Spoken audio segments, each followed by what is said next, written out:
Vous écoutez MIC Radio. Un son qui réveille vos émotions. Ici, votre flamme se ranime. MIC Radio, les tam-tams de l'Éternel.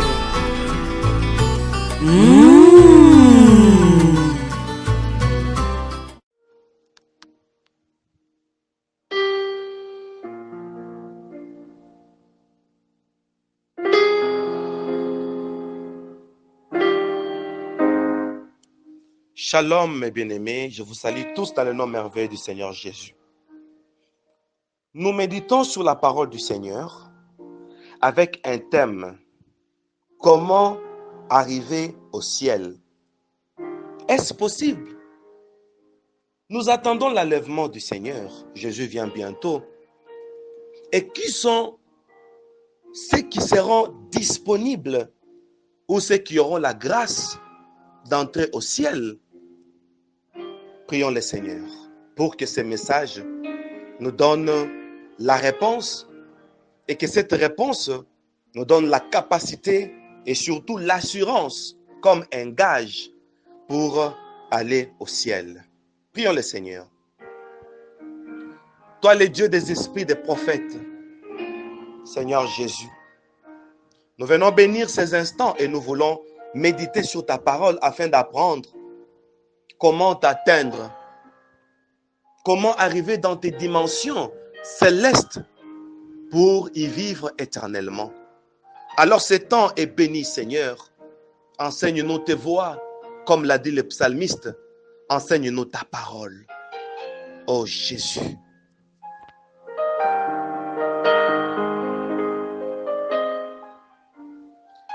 Nous sommes dans le livre d'Apocalypse. Apocalypse chapitre 4. Nous allons prendre le premier verset jusqu'au deuxième. La parole de Dieu déclare: après cela, j'ai regardé et voici une porte était ouverte dans le ciel. La première voix que j'avais entendue, comme le son d'une trompette, et qui me parlait, dit: monte ici. Je te ferai voir ce qui doit arriver dans la suite. Aussitôt, je fus ravi en esprit. Et voici, il y avait un trône dans le ciel. Et sur ce trône, quelqu'un était assis. Nous disons parole du Seigneur et nous acclamons la parole du Seigneur.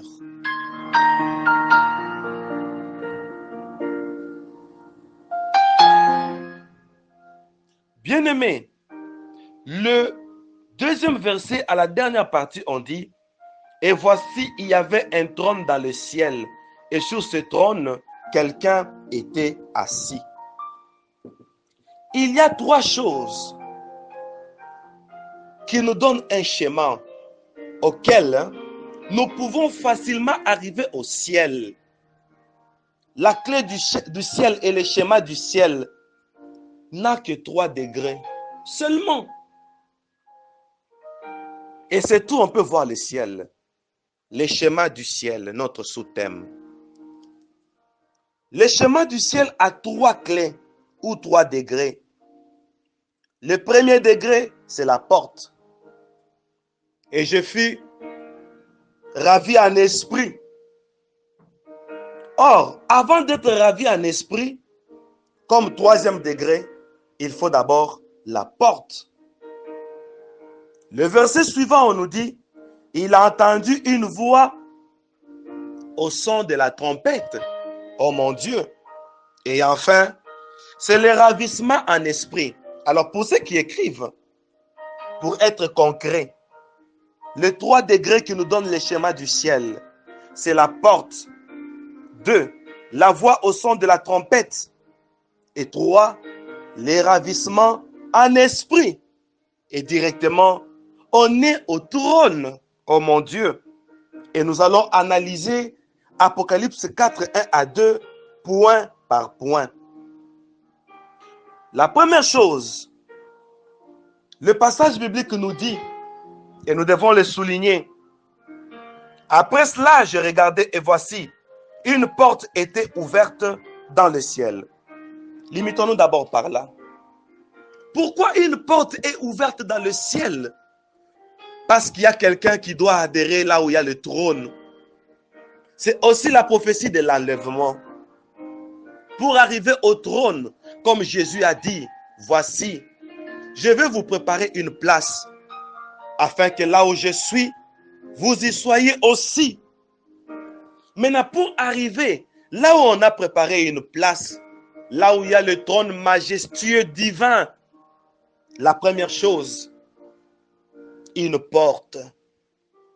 La porte, c'est le premier principe. Et voici une porte était ouverte dans le ciel. Pourquoi la porte est ouverte? Est-elle ouverte dans le ciel? C'est la prophétie de Jean chapitre 10, le verset 7 qui dit, je suis la porte des brebis. Oh mon Dieu, qui veut aller au ciel? Qui veut atteindre le trône? Le premier principe, c'est Jésus. Jésus est la porte qui est ouverte du ciel. Donc, nous devons découvrir qui est Jésus. Jésus qui est la porte, Seigneur Jésus. Et la connaissance parfaite sur Jésus, ça va nous aider à sitôt adhérer au ciel. Et maintenant, on doit connaître Jésus. Qui est-il? Oh, la Bible dit, voici, la Vierge deviendra enceinte et elle enfantera un fils et on lui donnera le nom de Jésus. Attention, il y a un nom qui a été donné. Les noms pour lesquels il n'y a pas de salut sans le nom de Jésus. Il n'y a de salut en aucun autre nom. Si ce n'est le nom qui a été donné, le nom de Jésus, la pierre angulaire. Alors, comme nous parlons du nom, nous allons faire mention de quelque chose dans les livres des 2 Chroniques. Parce que Jésus a un nom. Jésus qui est la porte du ciel. Nous devons mieux connaître son nom. Nous sommes dans 2 Chroniques. Je vais lire dans le chapitre 7, au 14e verset. La parole prophétique nous dit, si mon peuple sur qui est invoqué mon nom s'humilie, prie et cherche ma face, et s'il se détourne de ses mauvaises voies, je l'exaucerai des cieux et je lui pardonnerai son péché et je guérirai son pays. Oh Jésus. Or la Bible dit, car le Fils de l'homme a le pouvoir sur la terre, alléluia, de pardonner le péché. Ici, c'est lui qui pardonne le péché. Dans Apocalypse, on dit, une porte fut ouverte dans le ciel. Et la porte des brebis, c'est Jésus. Alors, ici dans 2 Chroniques, on nous parle d'un nom. Les noms qu'on invoque. Le peuple sur qui mon nom est invoqué. Comme c'est le nom de Jésus.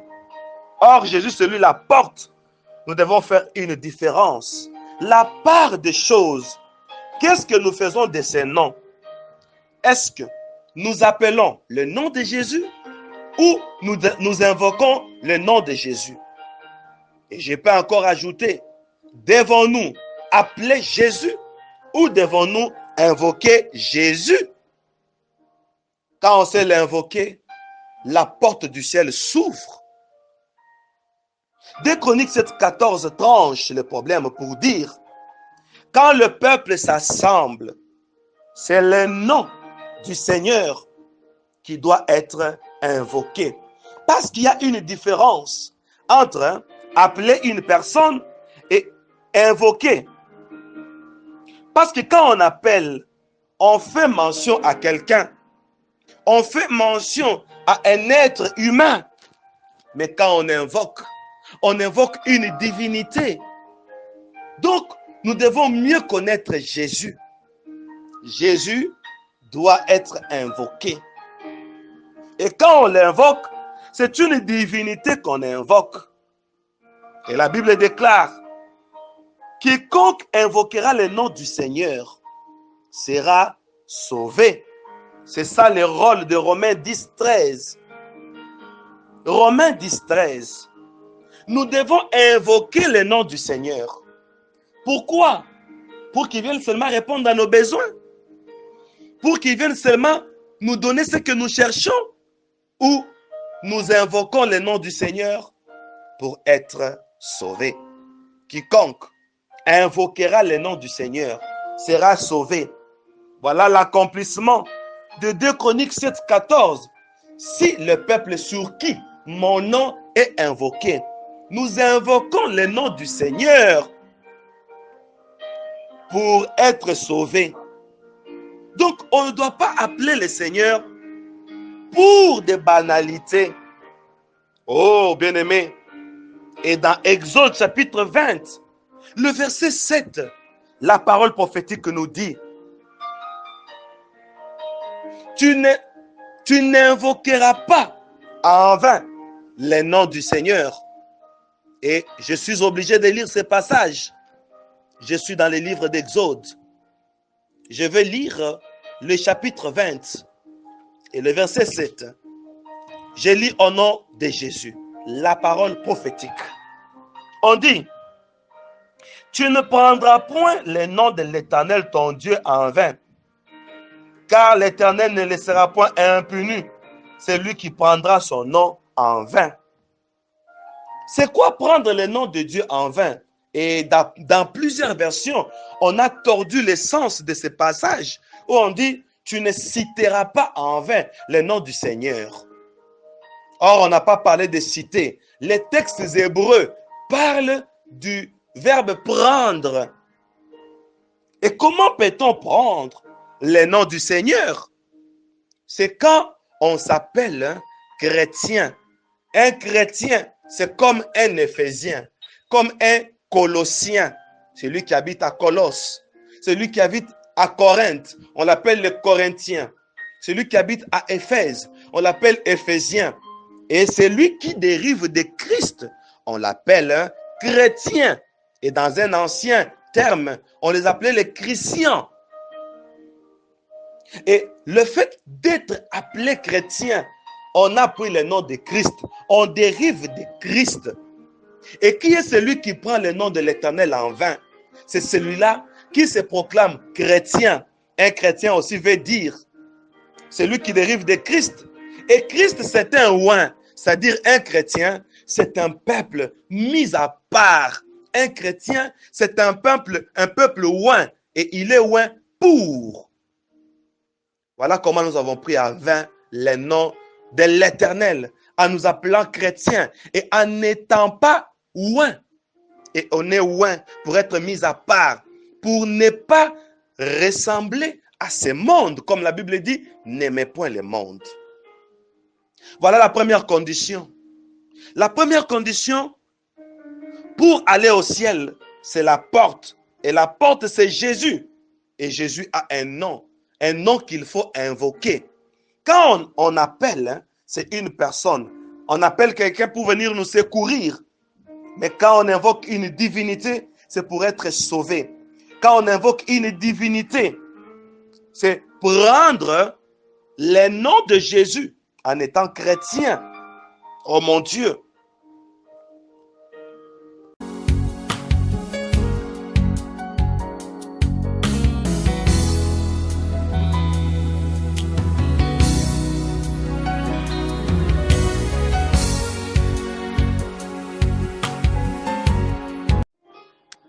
Bien-aimés dans le Seigneur, nous allons dire ceci. C'est au Seigneur de nous appeler. Et c'est à nous de l'invoquer. N'appelons pas le Seigneur, invoquons-le. Et c'est le Seigneur qui nous appelle. C'est lui qui nous donne la vocation. Et on peut se dire, ne devons-nous pas présenter nos besoins au Seigneur? Pourquoi pas? Mais n'oublions pas nos besoins. Avant de les présenter au Seigneur, il connaît de quoi nous avons besoin. Ce que nous désirons, il connaît déjà. Le vrai culte consiste à invoquer le Seigneur comme une divinité qui vient pour nous sauver. Voilà le premier conflit entre notre schéma du ciel. Bartimée est aveugle. Il appelle Jésus. Il lui dit, Jésus, fils de David, aie pitié de moi.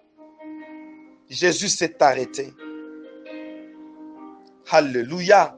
Or, Jésus passait déjà. Bartimée était déjà là. Jésus l'a dépassé. Et il s'est arrêté. Et il a dit, appelez l'aveugle. La foule a dit, prends courage, il t'appelle. Oh mon Dieu, c'est à Jésus de nous appeler. Et on a amené Bartimée vers lui. Et quand Jésus l'a appelé, ça c'est la vocation. On dit, l'aveugle jeta son manteau. Or, le manteau symbolise le ministère. Quand nous recevons l'appel de la part du Seigneur, nous devons jeter le ministère de la mendicité. Bartimée était au bord du chemin, réclamant un pain, réclamant un gain. Et Jésus l'a appelé. Tout appelé de la part du Seigneur, celui qui a reçu la vraie vocation, doit abandonner le manteau de la mendicité. Parce que le juste n'est privé d'aucun bien. David a dit, j'étais jeune et je vieillis. Je n'ai jamais vu un juste abandonné, ni son fils mendiant son pain. Quand on reçoit l'appel de Jésus, le fils de David, on entre dans l'alliance de Dieu avec David, où le juste n'est privé d'aucun bien. Alors, jetons le manteau de la mendicité, où on cherche Jésus que pour des intérêts égoïstes. C'est ça la mendicité. Et quand Bartimée est arrivé, maintenant Jésus lui pose la question, que veux-tu que je te fasse? Quand j'ai vu le Seigneur, quand il m'a mené au trône, c'est là qu'il m'a donné cet enseignement sur comment arriver au ciel. Il m'a dit, combien m'invoque pour avoir et combien m'invoque pour devenir. Parce que j'ai dit à Bartimée, quand j'étais en chair, je lui ai posé la question, que veux-tu que je te fasse? Pendant que nous voulons que Dieu nous donne, Dieu veut nous faire. Devenir au lieu d'avoir. C'est comme quelqu'un qui est friqué. Quand on devient sa femme, on devient légitime.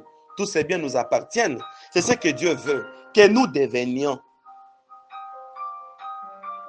Bien-aimés dans le Seigneur, la plupart des gens aiment demander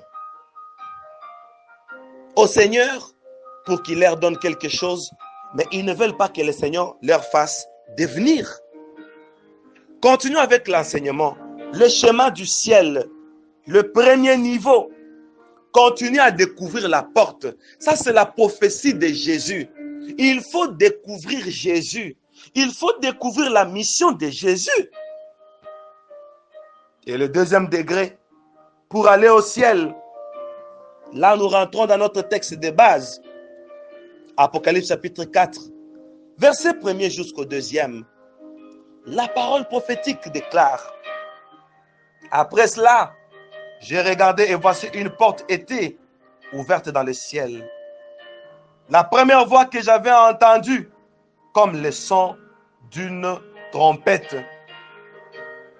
Et qui me parlait dit, monte ici, je te ferai voir ce qui doit arriver dans la suite. Donc, il y a une voix qui parle. Mais la voix là, qui retentissait comme le son d'une trompette. Oh mon Dieu, Ici, il y a l'alternance d'une voix et d'une trompette. Et quand on entend une voix, on voit une personne. Et quand on entend une trompette, on voit un instrument. C'est la prophétie de l'homme établi dans les temps. Comme la Bible dit, quel est donc ce serviteur fidèle et prudent que son maître l'a établi sur ses gens pour leur donner la nourriture au temps convenable. Ici, c'est la prophétie du mandaté. À chaque période, il y avait un prophète que Dieu avait mandaté pour conduire son peuple vers une dispensation. Et nous sommes au temps de la fin. Oh mon Dieu, au temps de la fin. Premièrement, nous devons découvrir la porte qui est Jésus. Et deuxièmement, nous devons chercher pendant ce temps, comme la Bible dit, heureux le peuple qui connaît le son de la trompette. C'est ça le deuxième degré. C'est ça le deuxième niveau pour aller au ciel et voir le trône, comme il est écrit dans Apocalypse chapitre 4, verset 1er jusqu'au 2e. Une voix au son de la trompette, l'alternance d'une personne qui donne la voix et d'un instrument qui donne le son. C'est-à-dire, comme il est écrit, c'est poussé par l'esprit que les hommes ont parlé de la part de Dieu. Il y a encore une alternance de l'esprit et de l'humain. C'est-à-dire, au temps de la fin, l'esprit va se servir de certaines personnes, appelées le prophète, pas les prophètes ordinaires, mais les prophètes de ministère, qui viennent révéler la parole prophétique. Parce que nous allons au ciel.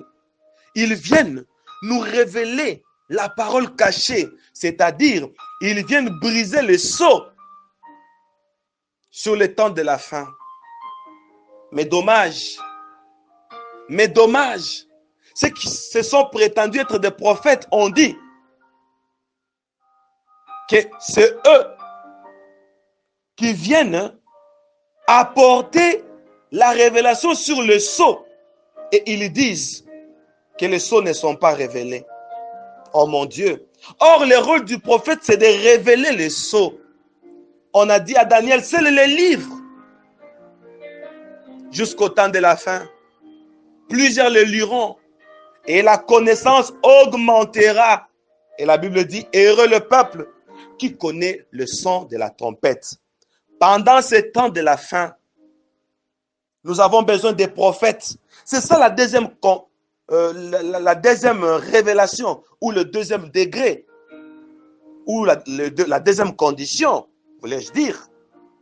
La voix au son de la trompette. Ça veut dire, Dieu va se servir des personnes. C'est ça la voix. Et les personnes vont briser les sceaux. C'est ça la trompette. Et quand on voit la trompette, on voit les préparatifs d'Israël qui devait sortir d'Égypte au son de la trompette. Quoique la trompette résonne, mais le souffle, c'est le souffle d'un homme. C'est un homme qui souffle ça. Et il souffle sur la trompette, mais sur la corne plutôt, nous entendons la voix. La trompette qui sonne là, c'est grâce à un homme. La trompette ne sonne pas de soi. Pour dire, Dieu va se servir des hommes. C'est ça la voix. Et ces hommes serviront des signes. C'est ça la trompette. Pour nous orienter. Heureux le peuple qui connaît le son de la trompette. C'est pourquoi nous devons brandir nos mains pour bénir, soutenir, assister et encourager tous les hommes que Dieu est en train d'utiliser pendant ce temps de la fin comme le son de la trompette. Ce sont des humains, oui, c'est ça la voix. Mais le son qu'ils donnent, c'est le son d'une trompette pour dire, ce sont des instruments. Et je me place, avec votre permission, dans la lignée des personnes qui ont reçu comme mission, comme appel, comme vocation de préparer l'épouse du Seigneur en l'enlèvement. Et là, je suis dans une alternance. Un être humain, mais au même moment, un son de la trompette. Alors réveillons-nous. Jésus vient bientôt. Préparons-nous. Parce que la trompette est en train de sonner. La trompette est en train de résonner. Or, dans l'ancien temps, quand la trompette résonnait, il y avait quelques buts. Soit c'est la fête, soit c'est l'exode, soit c'est les rassemblements. Et les trois sont inclus pour dire, bientôt c'est la fête des noces. Bientôt c'est l'exode, nous allons au ciel. Bientôt c'est les rassemblements. Nous serons sur la même table avec le Père Abraham. Voilà la deuxième condition. C'est pourquoi il faut faire très attention aux hommes établis dont Dieu se sert comme des trompettes. Voilà la deuxième condition pour aller au ciel.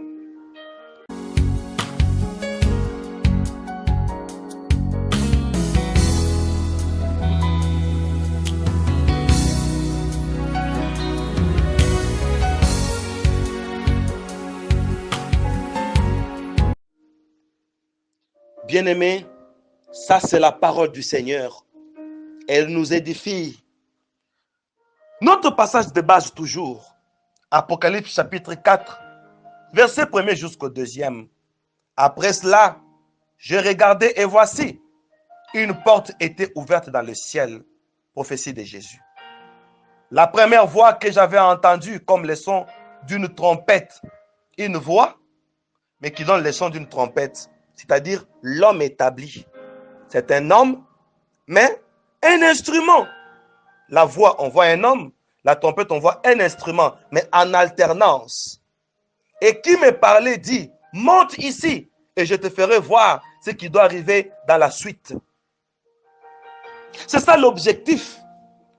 Bien-aimé, sur la deuxième condition, la voix, Seigneur Jésus, doit nous dire de monter. Mais c'est comme le fils des prophètes que Élisée avait laissé dévorer par des ours. Il lui disait, monte vieille chauve, monte vieille chauve. Voilà la prophétie. Comme on dit, vos fils et vos filles prophétiseront. Qu'est-ce qu'ils doivent dire, les fils des prophètes? Ils doivent préparer l'épouse à l'enlèvement. On doit dire à Élisée, monte comme Élie. Et voilà cette voix nous dit monte. Pour dire le deuxième degré dans nos préparatifs. La deuxième condition ou la troisième dimension, la deuxième dimension consiste à écouter les instruments que Dieu a choisis pour nous faire monter, Seigneur Jésus. Et quand on accepte le ministère de ceux-là qui nous préparent à monter, nous ne voyons pas des hommes, mais voyons des instruments. C'est pourquoi une voix qui parle, mais au son d'une trompette, pour dire que nous sommes des humains, bien sûr, mais nous sommes des instruments. C'est ça la deuxième condition.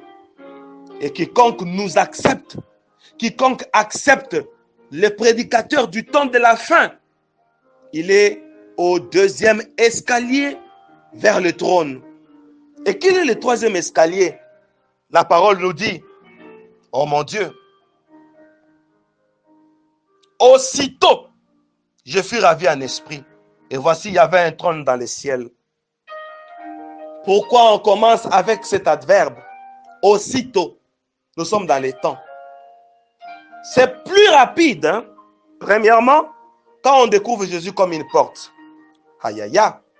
C'est plus rapide, deuxièmement, quand on reçoit un mandaté, un envoyé du Seigneur qui vient parler, mais ce n'est pas un humain, mais c'est le son de la trompette. Donc, celui qui a reçu Jésus comme Seigneur et Sauveur, et celui qui reçoit son envoyé, les choses deviennent sitôt. Oh mon Dieu, comme vous m'avez accepté, je suis en train de vous dire, chers auditeurs, chère Église du Seigneur, les choses seront sitôt. Parce que Jésus est déjà reçu comme Seigneur et Sauveur.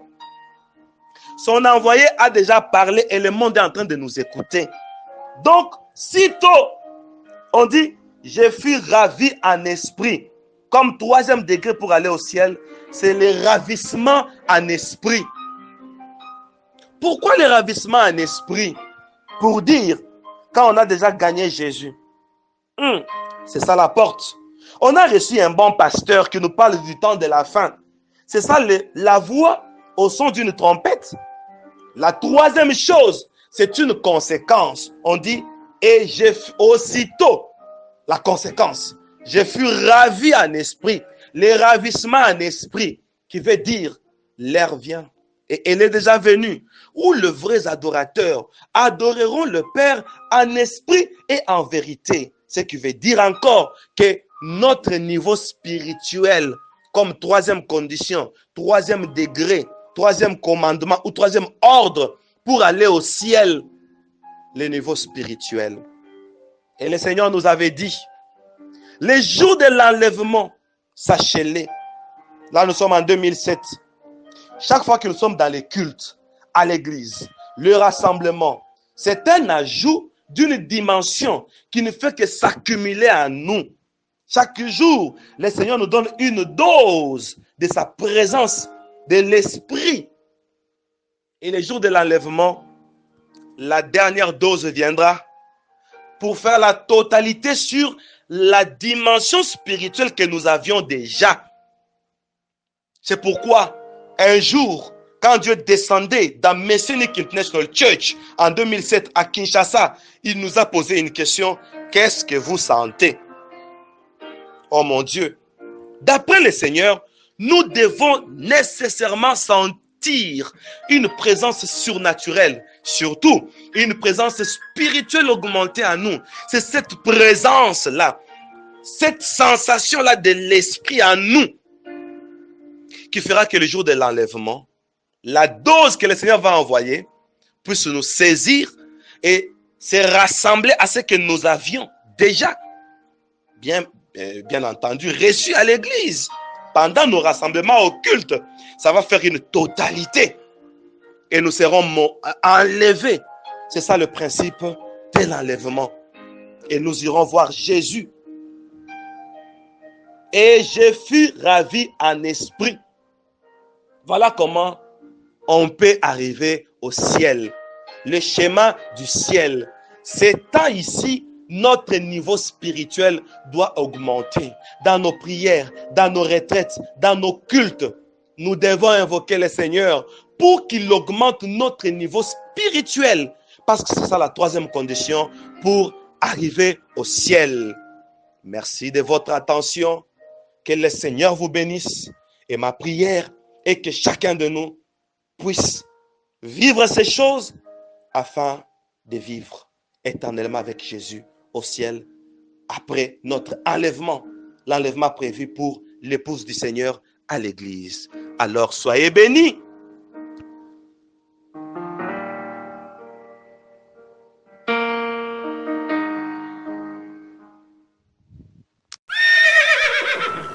Comme une biche soupire après de courants d'eau.